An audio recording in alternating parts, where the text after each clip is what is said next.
नमस्कार दोस्तों, स्वागत है आपका अपने YouTube channel perfect study GS में। दोस्तों आज हम लेकर आए हैं बिहार एसआई मेंस का प्रैक्टिस सेट नंबर 16। इससे पहले दोस्तों हम 15 प्रैक्टिस सेट करा चुके हैं। अगर आपने नहीं देखा है तो मेरे प्लेलिस्ट में जाकर उसे देख सकते हैं। दोस्तों यह प्रैक्टिस सेट एडोटेरिया बुक का वॉल्यूम 2 से हम करा रहे हैं, जिसमें हम लोग 80 क्वेश्चन का डिस्कशन करेंगे। दोस्तों आपसे एक रिक्वेस्ट था कि अभी तक आप हमारे चैनल को सब्सक्राइब नहीं किए हैं, इसे सब्सक्राइब कर लें, इसे ज़्यादा से ज़्यादा लाइक करें, दोस्तों में शेयर करें फेसबुक, व्हाट्सएप, टेलीग्राम के माध्यम से, और बेल आइकन का बटन दबाना ना भूलें, क्योंकि जो भी मैं वीडियो डालूंगा उसका नोटिफिकेशन आपको पहले प्राप्त होगा। दोस्तों आपसे एक और रिक्वेस्ट था कि आप पूरा वीडियो देखिएगा, 80 क्वेश्चन आप बनाइएगा, क्योंकि इसमें जो क्वेश्चन दिया हुआ है आपके एग्जाम के लिए बहुत ही महत्वपूर्ण है। दोस्तों आपसे एक और चीज़ कहना था, हम इंडियन पॉलिटी का लूसेंट ऑब्जेक्टिव का स्टार्ट किए हैं, जो कि आपके एग्ज़ाम के लिए बहुत ही महत्वपूर्ण है। और दोस्तों 15 से 17 क्वेश्चन जो है आपको इंडियन पॉलिटी से आपको एग्ज़ाम में पूछेगा, आप प्रीवियस ईयर का क्वेश्चन देख सकते हैं।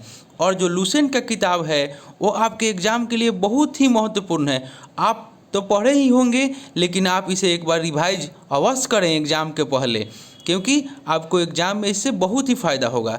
तो आप लूसेंट ऑब्जेक्टिव को आप अवश्य एक बार देखें। हम इसको 10 से 12 दिन में लूसेंट ऑब्जेक्टिव को ख़त्म कर देंगे। और दोस्तों आपसे कहना था कि प्रैक्टिस सेट जो आज 16 नंबर हम चला रहे हैं, कल आपको कोशिश करेंगे कि कल आपका 17 और 18 दोनों आपको डाल दें सुबह और शाम में, यानी कि आपका कल ख़त्म कर दें। तो इसके बाद हम आपको नैनो पब्लिकेशन का जो केबीसी नैनो पब्लिकेशन का जो बुक है उसको हम चलाएंगे, और वो जो प्रैक्टिस सेट हम चलाएंगे सुबह और शाम, यानी कि 2 प्रैक्टिस सेट कराएंगे एक दिन में, यानी कि आपका 10 दिन में वो भी आपका ख़त्म हो जाएगा। तो चलिए दोस्तों स्टार्ट करते हैं आज का प्रैक्टिस सेट। आज का पहला क्वेश्चन हो जाएगा कि अल बरूनी की रचना किताबुल हिंद किस भाषा में लिखी गई। तो इसका राइट आंसर हो जाएगा ऑप्शन नंबर ए, अरबी भाषा में। अल बरूनी की रचना किताबुल हिंद जो है वह अरबी भाषा में लिखी गई है। नेक्स्ट क्वेश्चन देखते हैं दोस्तों। नेक्स्ट क्वेश्चन हो जाएगा कि जौनपुर को भारत का सिराज क्यों कहा जाता है। तो इसका राइट आंसर हो जाएगा ऑप्शन नंबर सी, सरकी शासन के दौरान जौनपुर राज्य में साहित्य एवं स्थापत्य कला के क्षेत्र में हुए विकास के कारण। फिरोज तुगलक के पुत्र सुल्तान महमूद ने जौनपुर में स्वतंत्र सरकी राजवंश की नींव डाली, और सरकी राजवंश का शासन जो था आपका 1398 ईस्वी से लेकर के 1485 ईस्वी तक रहा। और इस दौरान जौनपुर में साहित्य एवं स्थापत्य कला के क्षेत्र में व्यापक प्रगति हुई, इसी कारण जौनपुर को भारत का सिराज कहा जाता है। नेक्स्ट क्वेश्चन देखते हैं दोस्तों।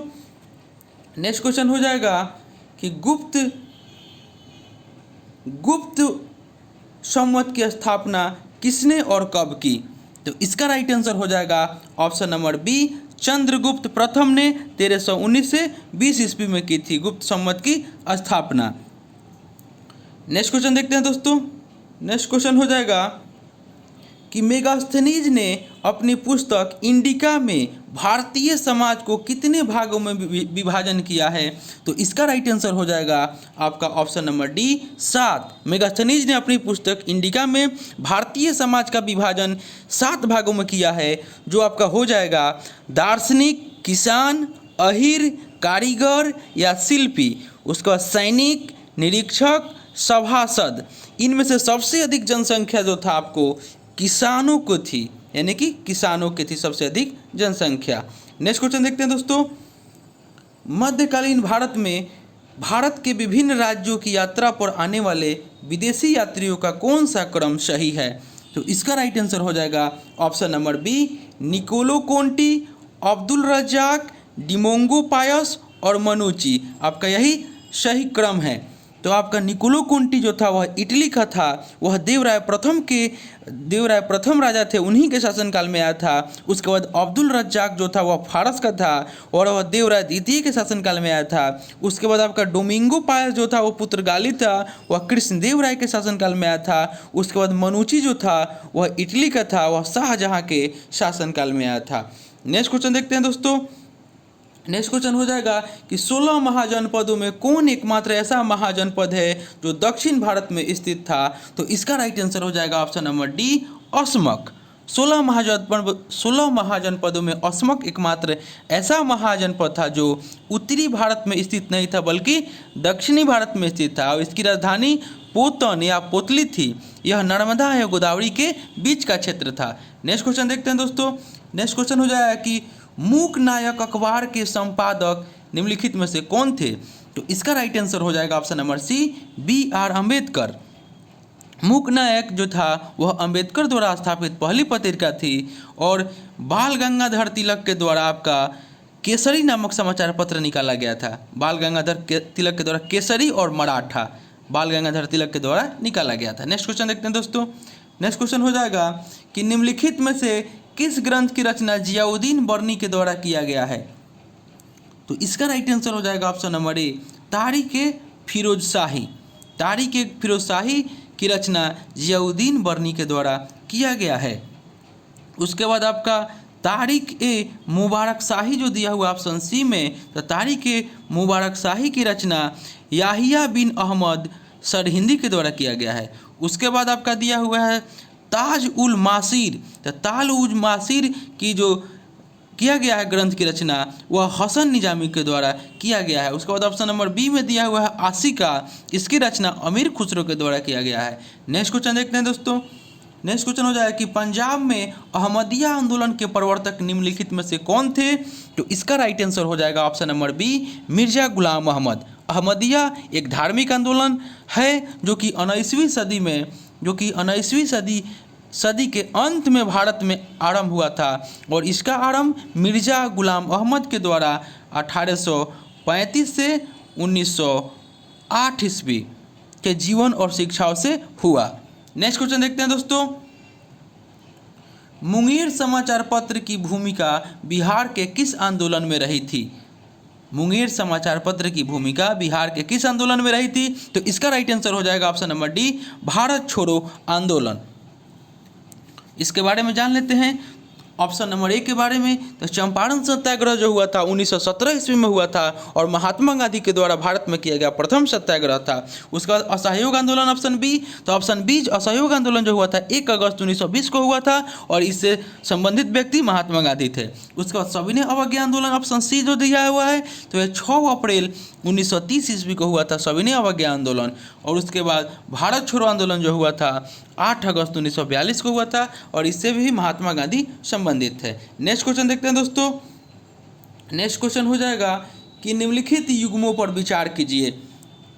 इसका राइट आंसर हो जाएगा ऑप्शन नंबर डी, 1, 2 और 3, यानी कि दीवान-ए-अर्ज आर.ई.जे. मामलिक संबंधित है, कारखाना वकील-ए-दर संबंधित है, धार्मिक संस्थान आला-ए-सदर संबंधित है, यानी कि आपका तीनों जो दिया हुआ है सही है। दिल्ली सल्तनत में जो था दीवान-ए-अर्ज एक सैन्य विभाग था जिसका प्रधान आपको आर.ई.जे. मामलिक था, ये प्रधान थे। उसके बाद कारखाना जो था एक गृहस्थी विभाग था जो सुख सुविधा का ध्यान रखता था, कारखाना। उसके बाद और इसका प्रधान जो था वकील-ए-दर कहलाता था। नेक्स्ट क्वेश्चन देखते हैं दोस्तों। नेक्स्ट क्वेश्चन हो जाएगा कि प्रसिद्ध गायत्री मंत्र जिसमें 10 मंडल 1028 सूक्त का उल्लेख किस वेद में मिलता है? इसका राइट आंसर हो जाएगा ऑप्शन नंबर सी, ऋग वेद में। प्रसिद्ध गायत्री मंत्र का उल्लेख ऋग वेद में मिलता है और इस वेद के रचयिता महर्षि विश्वामित्र है। और ऋग वेद के 3रे मंडल में सूर्य देवता सावित्री को समर्पित गायत्री मंत्र का उल्लेख है और इसके 9वें मंडल में देवता सोम का उल्लेख है। और चातुष्य वर्ण समाज की कल्पना का प्राचीनतम स्रोत ऋग वेद के 10वें मंडल में वर्णित पुरुष सूक्त है। और सामवेद भारतीय संगीत का जनक, अथर्ववेद तंत्र मंत्र जादू टोना और गद एवं पद वाला वेद यजुर्वेद। नेक्स्ट क्वेश्चन देखते हैं दोस्तों। नेक्स्ट क्वेश्चन हो जाएगा कि ब्रिटिश व्यापारी भारतीय उत्पादकों, कारीगरों एवं शिल्पियों को अग्रिम संविदा के रूप में धनराशि दे देते थे, इस प्रथा को कहा जाता था? तो इसका राइट आंसर हो जाएगा ऑप्शन नंबर डी, ददनी। ब्रिटिश शासनकाल में ददनी प्रथा के अंतर्गत ब्रिटिश व्यापारी भारतीय उत्पादकों, कारीगरों एवं शिल्पियों को अग्रिम संविदा के रूप में रुपया देते थे। और तकाबी वह धन है, तकाबी जो ऑप्शन नंबर बी में दिया हुआ है, तकाबी वह धन है जो जमींदार, राजा या सरकार की ओर से गरीब खेतीहरों को खेती के औजार बनवाने, बीज खरीदने या कुएं आदि बनवाने के लिए अथवा किसी विशिष्ट संकट से पार पाने के लिए ऋण के रूप में दिया जाता है। नेक्स्ट क्वेश्चन देखते हैं दोस्तों। नेक्स्ट क्वेश्चन हो जाएगा कि भारतीय इतिहास का सबसे अच्छा क्रमबद्ध वर्णन पुराणों में मिलता है और पुराणों में सर्वाधिक प्राचीन पुराण कौन है? तो इसका राइट आंसर हो जाएगा ऑप्शन नंबर बी, मत्स्य पुराण। मत्स्य पुराण सर्वाधिक प्राचीन एवं प्रमाणिक पुराण है और इस पुराण का सर्वप्रथम संबंध जो है आंध्र सातवाहन वंश से माना जाता है। और पुराणों की संख्या कितनी है? तो 18 है और केवल 5 पुराण जो है यानी कि मत्स्य पुराण, विष्णु पुराण, ब्राह्मण एवं भागवत जो कि राजाओं की वंशावली इसमें पाई जाती है। और ऑप्शन नंबर ए देख लेते हैं। तो विष्णु पुराण से किस वंश की जानकारी मिलती है? तो मौर्य वंश से। उसके बाद वायु पुराण से किस वंश की जानकारी मिलती है? तो गुप्त वंश से। और मत्स्य पुराण तो आपको बता ही दिए, आंध्र सातवाहन वंश से इसकी जानकारी मिलती है। अच्छा, पुराणों की रचयिता कौन है? तो पुराणों के रचयिता लोमहर्ष तथा उनके पुत्र उग्र सर्वा को माना जाता है। नेक्स्ट क्वेश्चन देखते हैं दोस्तों। नेक्स्ट क्वेश्चन हो जाएगा कि नमक सत्याग्रह के दौरान महात्मा गांधी के गिरफ्तार कर लिए जाने के बाद आंदोलन का नेतृत्व किसने किया? तो इसका राइट आंसर हो जाएगा option number C, Abbas Tyabji. नमक सत्याग्रह के दौरान गांधी जी की गिरफ्तारी के बाद अब्बास तैयब जी ने आंदोलन के नेतृत्व संभाला, परंतु वे बाद में गिरफ्तार कर लिए गए। नेक्स्ट क्वेश्चन देखते हैं दोस्तों। निम्न में से किस शासक ने आगरा में एक चित्रणशाला की स्थापना की थी? तो इसका राइट आंसर हो जाएगा option number C, Jahangir. Jahangir द्वारा आगा राजा के नेतृत्व में आगरा में एक चित्रणशाला की स्थापना की और जहांगीर के समय को चित्रकला का स्वर्ण काल कहा जाता है। नेक्स्ट क्वेश्चन देखते हैं दोस्तों। नेक्स्ट क्वेश्चन हो जाएगा किस एक्ट के अंतर्गत भारत में सर्वप्रथम सर्वोच्च न्यायालय की स्थापना हुई? तो इसका राइट आंसर हो जाएगा ऑप्शन नंबर ए, रेगुलेटिंग एक्ट 1773। 1773 के तहत सर्वप्रथम सर्वोच्च न्यायालय की स्थापना कोलकाता में 1774 ईस्वी में हुई और इसमें एक मुख्य न्यायाधीश और अन्य 3 न्यायाधीश थे। नेक्स्ट क्वेश्चन देखते हैं दोस्तों। नेक्स्ट क्वेश्चन हो जाएगा कि बोरेक्स के जलीय विलयन की प्रकृति कैसी होती है? तो इसका राइट आंसर हो जाएगा ऑप्शन नंबर बी, क्षारीय। नेक्स्ट क्वेश्चन देखते हैं दोस्तों। नेक्स्ट क्वेश्चन हो जाएगा कि बल आघूर्ण का विमीय सूत्र होता है। तो इसका राइट आंसर हो जाएगा ऑप्शन नंबर ए, ml² T-2। नेक्स्ट क्वेश्चन देखते हैं दोस्तों। नेक्स्ट क्वेश्चन हो जाएगा कि रेडियो एक्टिविता का मापन किससे किया जाता है? तो इसका राइट आंसर हो जाएगा ऑप्शन नंबर ए, जीएम काउंटर से। जीएम काउंटर का पूरा नाम गीगर मूल काउंटर है तथा यह आयनिन विकिरणों को मापने का कार्य करता है और इसके द्वारा अल्फा कण, बीटा कण तथा गामा तरंगों का संसूचन करते हुए किसी पदार्थ की रेडियोधर्मिता यानी कि रेडियो एक्टिविटी को मापा जाता है। नेक्स्ट क्वेश्चन देखते हैं दोस्तों। नेक्स्ट क्वेश्चन हो जाएगा कि जब किसी वस्तु को पृथ्वी से चांद पर ले जाया जाए तो इसका राइट आंसर हो जाएगा ऑप्शन नंबर बी, भार बदल जाता है परंतु द्रव्यमान समान रहते हैं। नेक्स्ट क्वेश्चन देखते हैं दोस्तों। नेक्स्ट क्वेश्चन हो जाएगा कि ध्वनि की चाल पर किसका प्रभाव नहीं पड़ता है? तो इसका राइट आंसर हो जाएगा ऑप्शन नंबर ए, दाब का। नेक्स्ट क्वेश्चन देखते हैं दोस्तों। नेक्स्ट क्वेश्चन हो जाएगा कि सुपर कंडक्टर की चालकता कितनी होती है? तो इसका राइट आंसर हो जाएगा ऑप्शन नंबर सी, असीमित। नेक्स्ट क्वेश्चन हो जाएगा कि निम्नलिखित में से कौन सी गैस जीवन के लिए हानिकारक तथा लाभदायक दोनों है? तो इसका राइट आंसर हो जाएगा option number A, carbon dioxide. Carbon dioxide gas मानव जीवन के लिए उपयोगी और हानिकारक दोनों है और इसका उपयोग वाशिंग सोडा, वातित पेय बनाने में किया जाता है और इसका उपयोग अग्निशमक यंत्र में भी किया जाता है। नेक्स्ट क्वेश्चन देखते हैं दोस्तों। नेक्स्ट क्वेश्चन हो जाएगा कि किस गैस के कारण पाव रोटी या केक फूलकर मुलायम और स्पंजी हो जाता है? तो इसका राइट आंसर हो जाएगा option number C, carbon dioxide. Next question देखते हैं दोस्तों। नेक्स्ट क्वेश्चन हो जाएगा कि जाइलम पादप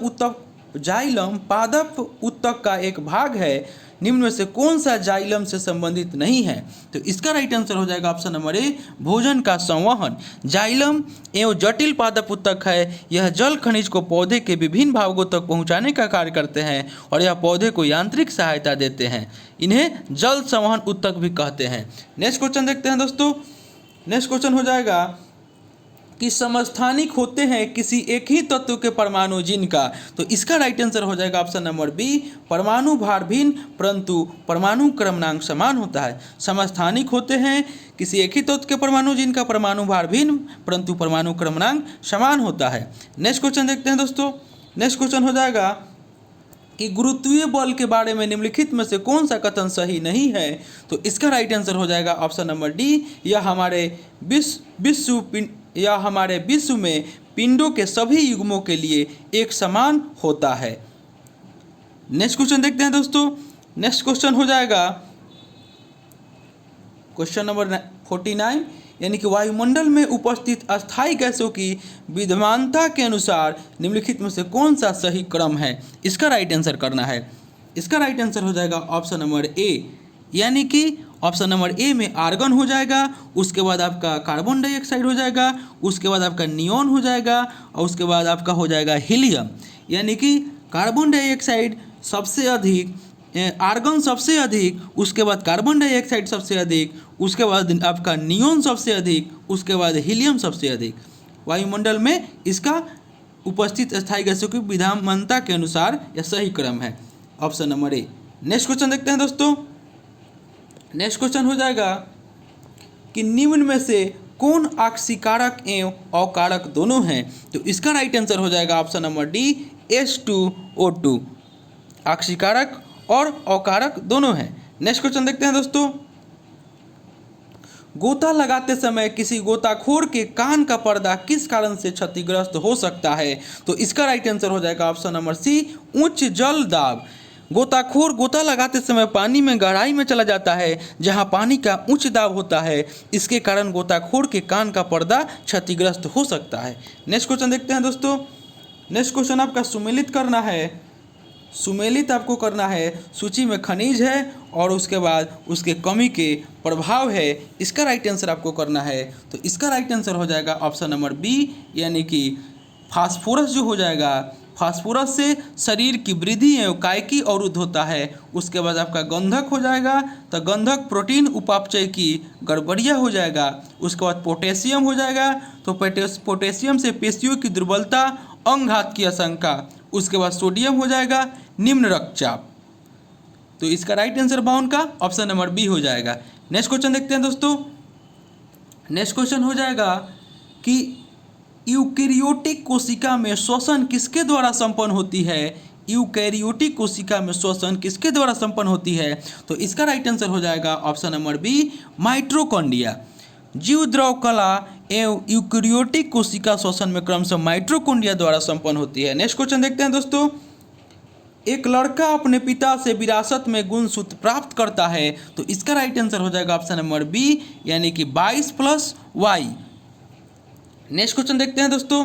नेक्स्ट क्वेश्चन हो जाएगा कि सरीसृप वर्ग का हृदय कितने कोष्ठीय होते हैं, तो इसका राइट आंसर हो जाएगा ऑप्शन नंबर सी, 3 कोष्ठीय। इनके हृदय 3 कोष्ठीय होते हैं, जैसे आपका छिपकली हो जाएगा, गिरगिट हो जाएगा, सांप हो जाएगा, घड़ियाल हो जाएगा। नेक्स्ट क्वेश्चन देखते हैं दोस्तों।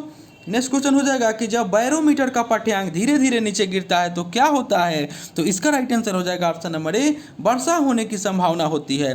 बैरोमीटर का पाठ्यांक जब धीरे धीरे नीचे गिरता है तो वर्षा होने की संभावना होती है। जब एकाएक नीचे गिरा तो आंधी की संभावना, और धीरे धीरे ऊपर चढ़े तो दिन साफ रहने की संभावना। नेक्स्ट क्वेश्चन देखते हैं दोस्तों।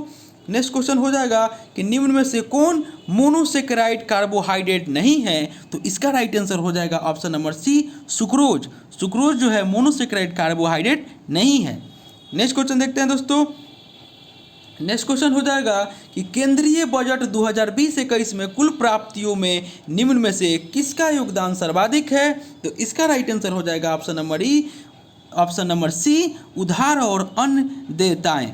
केंद्रीय बजट 2020-21 में कुल प्राप्तियों में किसका योगदान सर्वाधिक है, तो ऑप्शन नंबर सी हो जाएगा, उधार और अन्य देयताएं।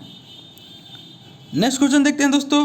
नेक्स्ट क्वेश्चन हो जाएगा कि निम्नलिखित में से किसने गांधीवादी योजना प्रस्तुत की। निम्नलिखित में से किसने गांधीवादी योजना प्रस्तुत की, तो इसका राइट आंसर हो जाएगा ऑप्शन नंबर सी, श्रीमन नारायण अग्रवाल।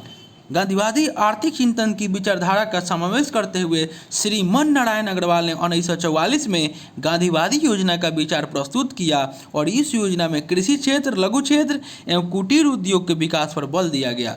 नेक्स्ट क्वेश्चन देखते हैं दोस्तों। नेक्स्ट क्वेश्चन हो जाएगा कि भारत में कृषिगत वस्तुओं के विपणन हेतु कौन सा संगठन उत्तरदायी है, तो इसका राइट आंसर हो जाएगा ऑप्शन नंबर सी, NAFED। यानी कि national agriculture cooperative marketing federation of India NAFED, और यह स्थापित किया गया था 2 अक्टूबर 1958 ईस्वी में स्थापित किया गया था। नेक्स्ट क्वेश्चन देखते हैं दोस्तों। नेक्स्ट क्वेश्चन हो जाएगा कि समाजवादी अर्थव्यवस्था की विशेषता है, तो इसका राइट आंसर हो जाएगा ऑप्शन नंबर डी, उपयुक्त इनमें से सभी हो जाएगा।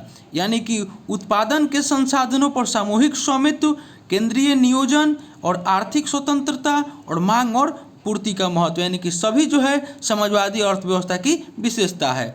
नेक्स्ट क्वेश्चन देखते हैं दोस्तों। नेक्स्ट क्वेश्चन हो जाएगा कि ई नेम की टैगलाइन निम्नलिखित में से कौन है। ई नेम की टैगलाइन निम्नलिखित में से कौन है, तो इसका राइट आंसर हो जाएगा ऑप्शन नंबर ए, यानी कि उत्तम फसल और उत्तम इनाम। ई नेम एक ऑनलाइन ट्रेडिंग किसान मंडी है। इसकी शुरुआत 14 अप्रैल 2016 को की गई थी और सरकार ने अब तक देश की 585 मंडियों को ई नाम के तहत जोड़ा है, और इसका टैगलाइन है उत्तम फसल उत्तम इनाम। नेक्स्ट क्वेश्चन देखते हैं दोस्तों। नेक्स्ट क्वेश्चन हो जाएगा कि टुंडा एवं शीत प्रधान क्षेत्रों की वनस्पति को किस नाम से जाना जाता है, तो इसका राइट आंसर हो जाएगा option number D, cryophyte. Cryophyte, टुंडा एवं शीत प्रधान क्षेत्रों की वनस्पति को क्रायोफाइट के नाम से जाना जाता है। उसके बाद आपका जो ऑप्शन नंबर ए में दिया है मेसोफाइट, तो यह शीतोष्ण कटिबंधीय क्षेत्रों में मिलने वाले वनस्पतियाँ है। नेक्स्ट क्वेश्चन देखते हैं दोस्तों। नेक्स्ट क्वेश्चन हो जाएगा कि पश्चिमी घाट इलाके के संरक्षण की सिफारिश किस विशेषज्ञ ने की। पश्चिमी घाट इलाके के संरक्षण की सिफारिश किस विशेषज्ञ ने की, तो इसका राइट आंसर हो जाएगा option number B, doctor Madhav Gadgil. Madhav Gadgil की अध्यक्षता में गठित पश्चिमी घाट पर्यावरण विशेषज्ञ पैनल ने सिफारिश की थी कि संपूर्ण पश्चिमी घाट क्षेत्र को 3 पर्यावरण संवेदनशील भागों में बांटा जाए। नेक्स्ट क्वेश्चन देखते हैं दोस्तों। 1923 में गठित स्वराज पार्टी के प्रथम महासचिव थे, तो इसका राइट आंसर हो जाएगा ऑप्शन नंबर ए, मोतीलाल नेहरू। असहयोग आंदोलन की असफलता के बाद 1923 में स्वराज पार्टी की स्थापना CR दास और मोतीलाल नेहरू ने की, और चित्तरंजन दास इसके अध्यक्ष और मोतीलाल नेहरू इसके महासचिव बने। नेक्स्ट क्वेश्चन देखते हैं दोस्तों। गंगा के मैदान में उर्वरता के बने रहने का कारण है, तो इसका राइट आंसर हो जाएगा ऑप्शन नंबर सी, वार्षिक बाढ़। नेक्स्ट क्वेश्चन देखते हैं दोस्तों। नेक्स्ट क्वेश्चन हो जाएगा कि 2014 से 24 संयुक्त राष्ट्र द्वारा किस दशक के रूप में मनाया जा रहा है, तो इसका राइट आंसर हो जाएगा ऑप्शन नंबर बी, निर्वहनीय ऊर्जा दशक। नेक्स्ट क्वेश्चन देखते हैं दोस्तों। नेक्स्ट क्वेश्चन हो जाएगा कि कोपेन के जलवायु वर्गीकरण के अनुसार दक्षिण बिहार की जलवायु किससे प्रदर्शित की जा सकती है, तो इसका राइट आंसर हो जाएगा ऑप्शन नंबर ए, AW। कोपेन के अनुसार उत्तर बिहार की जलवायु आपको CWG और दक्षिण बिहार की जलवायु AW द्वारा प्रदर्शित की जा सकती है। नेक्स्ट क्वेश्चन देखते हैं दोस्तों। भारत वन रिपोर्ट 2019 के अनुसार सर्वाधिक वन आवरण प्रतिशत वाले राज्यों का अवरोही क्रम है, तो इसका राइट आंसर हो जाएगा option number A, Mizoram, Arunachal Pradesh और मेघालय। नेक्स्ट क्वेश्चन देखते हैं दोस्तों। नेक्स्ट क्वेश्चन हो जाएगा कि निम्नलिखित में से कौन सुमेलित है, तो इसका राइट आंसर हो जाएगा ऑप्शन नंबर ए, एस्किमो जो है वह कनाडा में है, और आपका उड़ान जो दिया हुआ है यह आपका जापान गलत हो जाएगा। यहाँ हो जाएगा अंडमान एंड निकोबार, यानी कि भारत में। लैप्स जो दिया हुआ है यह आपका भारत गलत हो जाएगा, यहाँ पे यूरोपीय टुंडा क्षेत्र हो जाएगा। और गोंड जो दिया हुआ है अफ्रीका आपका गलत हो जाएगा, यहाँ पे भारत हो जाएगा। नेक्स्ट क्वेश्चन देखते हैं दोस्तों। नेक्स्ट क्वेश्चन हो जाएगा कि विश्व शरणार्थी दिवस किस दिन मनाया जाता है, तो इसका राइट आंसर हो जाएगा ऑप्शन नंबर सी, 20 जून को। 20 जून को विश्व शरणार्थी दिवस मनाया जाता है। और इसके बारे में जान लेते हैं, यानी कि आपको 17 मई को क्या मनाया जाता है, तो 17 मई को जो आपको मनाया जाता है 17 मई को मनाया जाता है विश्व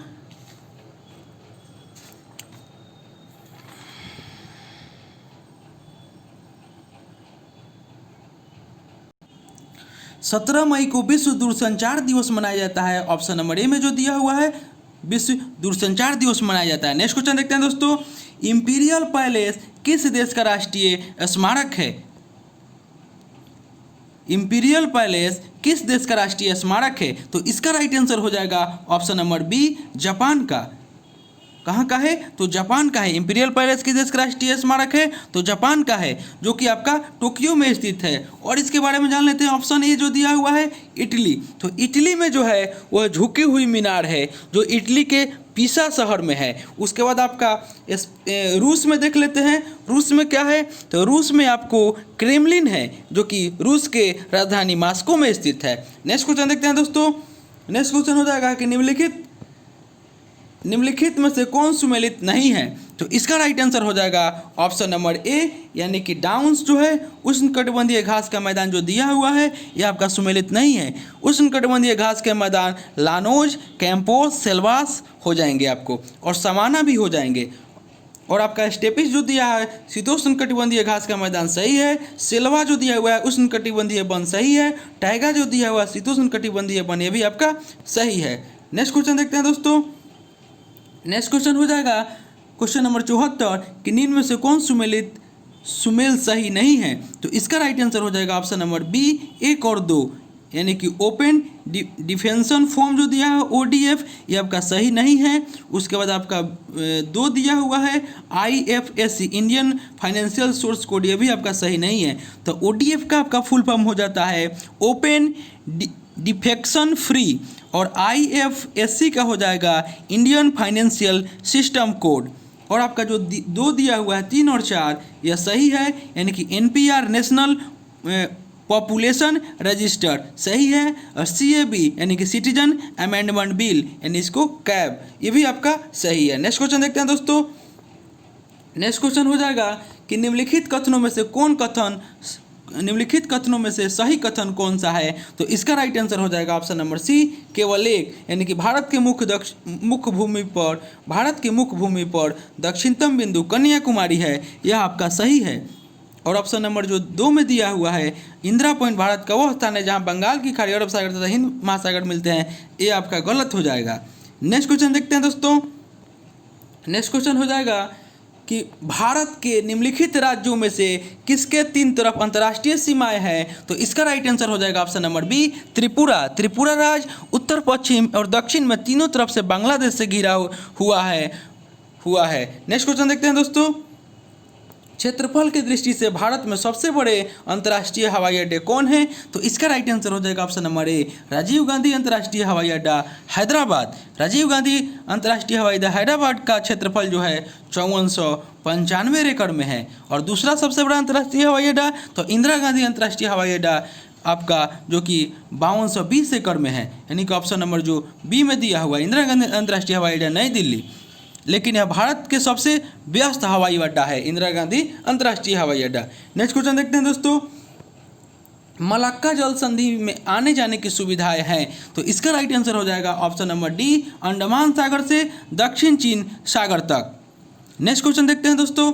नेक्स्ट क्वेश्चन हो जाएगा कि कार्टाजेना प्रोटोकॉल का संबंध किससे है? तो इसका राइट आंसर हो जाएगा ऑप्शन नंबर डी, जैव सुरक्षा से। नेक्स्ट क्वेश्चन देखते हैं दोस्तों। नेक्स्ट क्वेश्चन हो जाएगा कि भारत में परमाणु ऊर्जा आयोग की स्थापना किस वर्ष हुई? तो इसका राइट आंसर हो जाएगा ऑप्शन नंबर बी, 1948 में, यानी कि 10 अगस्त 1948 को हुई, जिसके प्रथम अध्यक्ष होमी जहांगीर भाभा थे। नेक्स्ट क्वेश्चन देखते हैं दोस्तों। नेक्स्ट क्वेश्चन हो जाएगा कि विभिन्न प्रकार की मिट्टियों की जल धारणा क्षमता का घटता हुआ क्रम है, तो इसका राइट आंसर हो जाएगा ऑप्शन नंबर ए, मृत्तिका, गौध एवं बालू। नेक्स्ट क्वेश्चन देखते हैं दोस्तों। नेक्स्ट क्वेश्चन हो जाएगा कि डिब्रू सैखोवा जैवमंडल आरक्षित क्षेत्र भारत के किस राज्य में स्थित है? डिब्रू सैखोवा जैवमंडल आरक्षित क्षेत्र भारत के किस राज्य में स्थित है? तो इसका राइट आंसर हो जाएगा ऑप्शन नंबर बी, असम में। नेक्स्ट क्वेश्चन देखते हैं दोस्तों। सुमेलित करना है आपको, तो इसका राइट आंसर आपका हो जाएगा option number D. Option number D हो जाएगा, यानी कि दुलहस्ती परियोजना, चिनाब नदी, उसके बाद गांधी सागर चंबल नदी, उकाई परियोजना आपको उकाई परियोजना तवा नदी, उसके बाद आपका हो जाएगा तवा परियोजना तवा नदी। तवा परियोजना तवा नदी पर हो जाएगा, उकाई परियोजना तापी नदी पर हो जाएगा, गांधी सागर चंबल नदी पे हो जाएगा, और दुलहस्ती परियोजना जो हो जाएगा चिनाब नदी पे हो जाएगा। नेक्स्ट क्वेश्चन देखते हैं दोस्तों। नेक्स्ट क्वेश्चन हो जाएगा कि गोल्डन राइस एक प्रचुर स्रोत है, तो इसका राइट आंसर हो जाएगा ऑप्शन नंबर ए यानी कि विटामिन ए का। और ऑप्शन देख लेते हैं, और विटामिन ए को हम लोग क्या बोलते हैं, इसका रासायनिक नाम रेटिनॉल है। और विटामिन बी जो है इसके अंतर्गत आपको बहुत सारे विटामिन आते हैं, तो विटामिन B1 का रासायनिक नाम थायमिन हो जाता है। उसके बाद विटामिन के का रासायनिक नाम फिलोक्विनोन हो जाएगा, और इसकी कमी से रक्त का थक्का 9 बनता है। और उसके बाद विटामिन सी दे रहा है, इसको हम लोग एस्कॉर्बिक एसिड कहते हैं, और इसकी कमी से स्कर्वी रोग होता है। नेक्स्ट क्वेश्चन देखते हैं दोस्तों। नेक्स्ट क्वेश्चन हो जाएगा कि हाइड्रोजन विजन 2025 संबंधित है। हाइड्रोजन विजन 2025 संबंधित है, इसका राइट आंसर हो जाएगा ऑप्शन नंबर सी, पेट्रोलियम उत्पादन के भंडारण से। नेक्स्ट क्वेश्चन देखते हैं दोस्तों। निम्न में से कौन सा क्षेत्र ज्वारीय ऊर्जा उत्पादन का प्रमुख क्षेत्र है, तो इसका राइट आंसर हो जाएगा ऑप्शन नंबर सी, खंबात की खाड़ी। नेक्स्ट क्वेश्चन देखते हैं दोस्तों। नेक्स्ट क्वेश्चन हो जाएगा कि भारतीय पर्यटन के स्वर्ण त्रिभुज में सम्मिलित शहर है, तो इसका राइट आंसर हो जाएगा ऑप्शन नंबर ए, आगरा, दिल्ली तथा जयपुर। नेक्स्ट क्वेश्चन देखते हैं दोस्तों। नेक्स्ट क्वेश्चन हो जाएगा आपका सूची में मिलान करना है, एल्युमिनियम कंपनी है अवस्थित है, तो आपका इसका राइट आंसर हो जाएगा ऑप्शन नंबर बी यानी कि बाल्को जो हो जाएगा आपको कोरबा में हो जाएगा अवस्थित है, और हिंडाल्को जो आपका हो जाएगा यह आपका रेणुकूट में अवस्थित है। फिर इंडियन एल्युमिनियम कंपनी जो है हीराकुड में अवस्थित है। फिर नाल्को जो आपका अवस्थित है वह कोरापुट में अवस्थित है, यानी कि 88 का right answer option number B हो जाएगा। नेक्स्ट क्वेश्चन देखते हैं। नेक्स्ट क्वेश्चन हो जाएगा कि प्रधानमंत्री भारत जोड़ो परियोजना संबंधित है। प्रधानमंत्री भारत जोड़ो परियोजना संबंधित है, इसका राइट आंसर हो जाएगा ऑप्शन नंबर डी, राजमार्गों के विकास से। नेक्स्ट क्वेश्चन देखते हैं दोस्तों। भारत का पहला वर्टिकल लिफ्ट ब्रिज किस राज्य में बनाया जाएगा, तो इसका राइट आंसर हो जाएगा ऑप्शन नंबर ए, तमिलनाडु में। भारतीय रेलवे देश का पहला वर्टिकल लिफ्ट ब्रिज बना रहा है, जिसकी लंबाई 2 किलोमीटर होगी, और यह रामेश्वरम को भारत के मुख्य भूमि से जोड़ेगा। नेक्स्ट क्वेश्चन देखते हैं दोस्तों। धर्म के आधार पर किसी नागरिक के साथ भेदभाव नहीं किया जाएगा, संविधान के किस अनुच्छेद में वर्णित है, तो इसका राइट आंसर हो जाएगा ऑप्शन नंबर बी, अनुच्छेद 15 में। अनुच्छेद 14 क्या कहता है, तो अनुच्छेद ऑप्शन नंबर ए, अनुच्छेद 14 कहता है कि विधि के समक्ष समता। अनुच्छेद 17 में क्या दिया हुआ है, तो अस्पृश्यता का अंत यानी कि छुआछूत का उन्मूलन। उसके बाद अनुच्छेद 25 में क्या दिया हुआ है, तो अनुच्छेद 25 कहता है कि अंतःकरण की ओर धर्म के अबाध रूप से मानने, आचरण और प्रचार करने की स्वतंत्रता। नेक्स्ट क्वेश्चन देखते हैं दोस्तों। नेक्स्ट क्वेश्चन हो जाएगा कि उपराष्ट्रपति का पद भारतीय संविधान के किस देश के संविधान से लिया गया है, तो इसका राइट आंसर हो जाएगा ऑप्शन नंबर डी, संयुक्त राज्य अमेरिका। उपराष्ट्रपति का पद जो है संयुक्त राज्य अमेरिका के संविधान से लिया गया है। और इसके अतिरिक्त अमेरिका से क्या क्या लिया गया है, तो मूल अधिकार, न्यायपालिका की स्वतंत्रता, न्यायिक पूर्णावलोकन का सिद्धांत, उच्चतम न्यायालय और उच्च न्यायालय के न्यायाधीशों के पद से हटाया जाना, और राष्ट्रपति पर महाभियोग की भी अमेरिका के संविधान से लिया गया। ब्रिटेन से क्या लिया गया है, तो एकल नागरिकता विधि निर्माण प्रक्रिया। आयरलैंड से क्या लिया गया है, तो नीति निर्देशक सिद्धांत। और कनाडा से क्या लिया गया है, तो संघ एवं राज्य के बीच शक्ति विभाजन। नेक्स्ट क्वेश्चन देखते हैं दोस्तों। भारतीय संसद की सबसे बड़ी समिति कौन सी है, तो इसका राइट आंसर हो जाएगा ऑप्शन नंबर बी, प्राक्कलन समिति। प्राक्कलन समिति में सदस्यों की संख्या 30 होती है, और यह सबसे बड़ी संसदीय समिति है। और लोक उपक्रम समिति जो है आपका, जिसको उसमें 22 सदस्य होते हैं। उसके बाद लोक लेखा समिति जो आपका है उसमें भी 22 सदस्य होते हैं। फिर आपका याचिका समिति है, इसमें 15 सदस्य होते हैं। नेक्स्ट क्वेश्चन देखते हैं दोस्तों।